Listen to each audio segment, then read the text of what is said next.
পরিপ্রশ্ন তৃতীয় ভাগ। স্বামী গুরু মহারাজের সাথে কথোপকথন।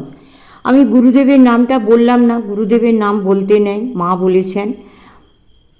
দ্বাদশ অধ্যক্ষ, সম্পাদনা স্বামী রীতানন্দ। প্রশ্ন: মহারাজ, আপনি তো মহাপুরুষ মহারাজের সঙ্গ অনেক করেছেন, তার কথা একটু একটু করে আপনার কাছ থেকে শুনব। মহারাজ: তখন উদ্বোধনে পূজনীয় শরৎ মহারাজের স্বামী শারদানন্দ কাছে যাতায়াত করি। যাতায়াত মানে মহারাজের কাছে গিয়ে চুপ করে বসে থাকতুম। বড়রা অনেকে প্রশ্ন করতেন, মহারাজ উত্তর দিতেন, বসে শুনতুম। এইভাবে পরিচয়। বাগবাজারে জ্ঞান মহারাজের আশ্রমে যাতায়াত আছে, সে কথাও মহারাজ জানতেন। সে সময়ে সবে স্কুল পাস করেছি, মনে সাধু হওয়ার খুব ইচ্ছে। একদিন শরৎ মহারাজের কাছে সোজাসুজি ব্রহ্মচর্য প্রার্থনা করল। তিনি বললেন, আমি তো ব্রহ্মচর্য দিই না, মহাপুরুষ মহারাজ দেন। মঠে গিয়ে তুই মহাপুরুষ মহারাজকে বল। মহাপুরুষ মহারাজকে আমার ভয় করে। সে কি রে, মহাপুরুষ মহারাজ শিবতুল্য মানুষ, তাকে আবার কারো ভয় করে? এ কথা বলে জ্ঞান মহারাজকে ডেকে মহারাজ বললেন, ওকে নিয়ে যাও মহাপুরুষ মহারাজের কাছে, আমি পাঠিয়েছি বলবে। জ্ঞান মহারাজ নিয়ে এলেন মঠে মহাপুরুষ মহারাজের কাছে। তিনি সব শুনে বললেন, ব্রহ্মচর্য আমি দেব, কিন্তু তোমাকে পড়তে হবে, বিএ পাস করতে হবে, তারপর সাধু হবে। সুতরাং কাপড়ে পোঁচা দিয়ে মাথায় শিখা রেখে ভর্তি হলাম কলকাতার সংস্কৃত কলেজে দর্শনে অনার্স নিয়ে। ব্রহ্মচারীর বেশ, কলকাতা শহরের সহপাঠীরা কী দৃষ্টিতে দেখবে সে ব্যাপারে একটু সংকোচ গোড়ায় ছিল ঠিকই, কিন্তু কিছুদিনের মধ্যে লক্ষ্য করলাম ক্লাসের ছেলেমেয়েরা, খেপানো তো দূরের কথা, আমায় খুব সমীহ করত ও সম্ভ্রমের চোখে দেখত। কলেজে কোনো অসুবিধাই হয়নি। অন্যদিকে কাব্যের অধ্যাপক রাজেন বিদ্যানিধি এবং দর্শনের স্বনামধন্য অধ্যাপক ডক্টর সুরেন্দ্রনাথ দাশগুপ্ত আমায় খুব ভালোবাসতেন। যা হোক, দেখতে দেখতে বিএ ফাইনাল পরীক্ষায় এসে গেল। শেষ পরীক্ষার দিন পরীক্ষার হল থেকে বেরিয়ে সোজা বেলুড় মঠ। মহাপুরুষ মহারাজকে মঠে চলে আসার কথা নিবেদন করতেই মহারাজ খুব খুশি। প্রশ্ন: মহারাজ, গম্ভীর মহারাজের সঙ্গেই তো আপনার ব্রহ্মচর্য হয়, তাই না? মহারাজ: হ্যাঁ, 1923 সালে 30 ডিসেম্বর শিষ্যি মায়ের পূর্ণ জন্মতিথিতে মহাপুরুষ মহারাজের কাছে আমাদের ব্রহ্মচর্য দীক্ষা লাভ হয়। আমাদের দলে ছিলেন গম্ভীর মহারাজ, স্বামী গম্ভীরানন্দ, মতি মহারাজ, পরবর্তীকালে স্বামী শিবস্বরূপানন্দ মহারাজের সেবক, ও ফণী মহারাজ, পরবর্তীকালে স্বামী আত্মারামানন্দ। সেদিনটি আরেকটি কারণে আমার কাছে স্মরণীয় হয়ে রয়েছে। সেদিন সন্ধ্যাবেলা মহাপুরুষ মহারাজ আমার তাঁর ঘরে ডেকে পাঠান। তিনি খুব গম্ভীর কিন্তু খুব চিন্তিত। আমায় বললেন, আরে শোন, তুই তো বামুনের ছেলে, পূজা আচ্ছা জানিস। মঠের ঠাকুরের পূজারি হঠাৎ অসুস্থ হয়ে পড়েছে, সে ব্রহ্মচর্যের হোম করতে পারবে না।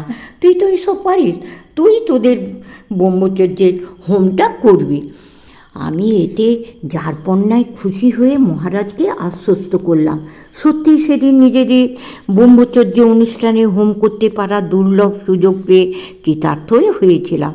1928 সাল, সে বছর শ্রী রামকৃষ্ণের পূর্ণ জন্মতিথির পুত উষা লগ্নে মহাপুরুষ মহারাজ আমাদের সন্ন্যাস ব্রতে দীক্ষিত করে নবজীবন দান করলেন। আমাদের সন্ন্যাস হয়েছিল পুরনো মন্দিরের নিচের ঘরে, এখন যেখানে মঠ অফিস। প্রশ্ন: মহারাজ, আপনি কি মহারাজের সেবকদের মধ্যে ছিলেন? মহারাজ: না, আমি মহারাজের ফর্মাল সেবকদের মধ্যে ছিলাম না, তবে তাঁর কৃপার সেবার যথেষ্ট সুযোগ পেতাম। সন্ন্যাসের পরের বছর তপস্যার জন্য মনে তীব্র ব্যাকুলতা। একদিন সন্ধ্যার পর মহারাজকে মেসেজ করছি, মনের কথাটা জানালাম যে তপস্যায় যাওয়ার জন্য মন খুব আকুলি বিকুলি করছে। শুনেই তিনি খুব খুশি হলেন, শুয়েছিলেন, উঠে বসলেন। বসেই আমার দিকে খুব গভীর স্নেহপূর্ণ দৃষ্টি রেখে দু হাত দিয়ে নিজের দুই উরুর উপর তাল ঠুকে বললেন, যাও বাবা যাও, খুব তপস্যা করো, আর যাওয়ার আগে যে কদিন মঠে আছো খুব কষে জপ ধ্যান করো, তাহলে তপস্যায় গিয়ে ঠিক ঠিক সময়ে সদ্ব্যবহার করতে পারবে। আর ছুটি শেষ হলে সোজা চলে এসে ঠাকুরের কাজে লাগবে। বেশি দিন বাইরে থাকতে নেই, তাতে মন উড়ু উড়ু হয়ে যায়। সে মনে না হয় তপস্যা, না হয় ঠাকুরের কাজ। অবাক হয়ে ভেবেছি, আমি তপস্যায় যাব, তাতে মহাপুরুষ মহারাজের কী আগ্রহ! সর্বদা কতভাবেই না উৎসাহ দিতেন সাধন বোঝনের জন্য। প্রশ্ন, শুনেছি মহাপুরুষ মহারাজ গান করতেন, আপনারা শুনেছেন? মহারাজ, মহাপুরুষ মহারাজ গান খুব পছন্দ করতেন, চাইতেন ছেলেরা গান বাজনা করে, নিজেরও গলা খুব মিষ্টি ছিল, গান বাজনা করে, নিজেরও গলা খুব মিষ্টি ছিল, তাকে গান গাইতে শুনেছি। একদিন শরৎ মহারাজকে বললেন, শরৎ নে বাঁটায় ঠেকা দে, বলে গান গাইলেন। শরৎ মহারাজ বাজালেন, মহাপুরুষ মহারাজ গাইলেন। মহারাজ আগেও গাইতেন। ঠাকুরের দেহ যাওয়ার পর সম্ভবত মঠ তখন বরানগরে উঠে এসেছে। শুনেছি সেখানে এক বর্ষার দিনে তিনি ঠাকুরের অদর্শনে বিরহ তাপিত হৃদয়ে খুব করুণ সুরে হরি গেল মধুপুরী হাম কুলবালা বিপদ পড়ল সই মালতীর মালা গানটি গেয়েছিলেন। প্রশ্ন, আর কোনো ঘটনা মনে পড়ছে মহারাজ? মহারাজ, একদিন সকালে মহারাজের ঘরে ঢুকতেই বলছেন, বুঝেছ, খুব বিপদে পড়েছি। কি হলো মহারাজ? দেখো না, মতি অসুস্থ, এখন ভাবছি আমার ঘরটা কে মুছবে। আমি মুছে দিচ্ছি, এর জন্য আপনি অত ভাবছেন কেন? মহারাজ নিশ্চিন্ত হলেন। এমনই ছিল তাঁর শিশুসুলভ স্বভাব। নিজের জন্য কাউকে সামান্য কাজ করতে বলতেও কত দ্বিধা। কোনো প্রশ্ন বা জিজ্ঞাসার উত্তরে মহারাজ যথাযথ উত্তর অথবা জানি না এরকম উত্তর পছন্দ করতেন। এলোমেলো বা গোঁজামির একেবারে সইতে পারতেন না। একদিন সকালে মন্দিরাদি প্রণাম সেরে মঠে হাঁটছেন। স্বামীজির মন্দিরের সামনে থেকে লঞ্চ ঘাট দেখা যায়, ওখানে কয়েকটি আলো জ্বলছিল। মহারাজ হঠাৎ জিজ্ঞেস করলেন, ওখানে কটা আলো জ্বলছে? সঙ্গে যারা উপস্থিত ছিল এক একজন এক এক রকম উত্তর দিল। এরই মধ্যে আমি ওখানে ছুটে গিয়ে আলোগুলি গুনে এসে সঠিক সংখ্যাটি বললাম। তাতে মহাপুরুষ মহারাজ খুব খুশি হলেন এবং বারবার সকলের সামনে এই সামান্য ব্যাপারে আমার প্রশংসা করতে লাগলেন। প্রশ্ন, মহারাজ, মহাপুরুষ মহারাজ সাধন ভজনের সাথে সাথে পড়াশোনাতেও আপনাদের উৎসাহ দিতেন? মহারাজ, মহাপুরুষ মহারাজ খুব বিদ্যোৎসাহী ছিলেন। মঠে তারাসার পণ্ডিত সাধু ব্রহ্মচারীদের শাস্ত্রাদি পড়াতেন। তখন চলছে বৃহদারণ্যক উপনিষদ ও তার শঙ্কর ভাষ্য পাঠ ও আলোচনা। মহারাজ একটা বই জোগাড় করে রোজ আমাদের সঙ্গে সে ক্লাসে যেতে শুরু করলেন। আমরা তো খুব সংকুচিত ও সন্ত্রস্ত। একদিন শুদ্ধানন্দজি মহাপুরুষ মহারাজকে জানালেন, মহারাজ, আপনি ক্লাসে যাওয়ায় নবীন সাধু ব্রহ্মচারীরা খুব সংকোচ বোধ করেন। মহারাজ বললেন, ঠিক আছে, তাহলে ক্লাসে আমি আর যাব না, কিন্তু রোজ পাঠের পর একজন এসে আমাকে সেদিন কি পড়া হলো সংক্ষেপে শুনিয়ে যাবে। সে ভারটি পড়েছিল অনঙ্গ মহারাজের উপর। তাঁর অনুপস্থিতিতে সে কাজটা মাঝে মধ্যে আমাকে করতে হতো। দেখতাম মহারাজ খুব মনোযোগের সঙ্গে বিষয়গুলি শুনে ঘাড় নেড়ে তর্ক ও সিদ্ধান্তকে অনুমোদন জানাতেন।